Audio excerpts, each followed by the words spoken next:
দর্শক সরাসরি শাহবাগ থেকে যুক্ত রয়েছে আপনাদের সাথে। এই মুহূর্তে দেখানোর চেষ্টা করছি বিডিআর এবং পুলিশদের সাথে কিন্তু এই মুহূর্তে কিন্তু সংঘর্ষ চলছে এবং তারা কিন্তু মুখোমুখি অবস্থানে রয়েছেন।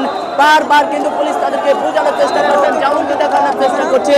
একদিকে পুলিশ, অন্যদিকে কিন্তু বিডিআর সদস্যরা রয়েছেন, তেমনটি কিন্তু দেখানোর চেষ্টা করছি। পুলিশ বিডিআর সদস্যরা কিন্তু মুখোমুখি অবস্থানে রয়েছেন, তেমনটি কিন্তু দেখানোর চেষ্টা করছে। তাদের মাঝে কিন্তু তারা আইন শৃঙ্খলা রক্ষাকারী বাহিনী কিন্তু কয়েক স্তরের ব্যারিকেড দিয়েছিলেন, সেই ব্যারিকেড ভেঙে কিন্তু তারা যমুনার অভিমুখে যাওয়ার জন্য কিন্তু অবস্থান ছিলেন এবং পুলিশ কিন্তু তাদেরকে বারবার বোঝানোর চেষ্টা করছেন।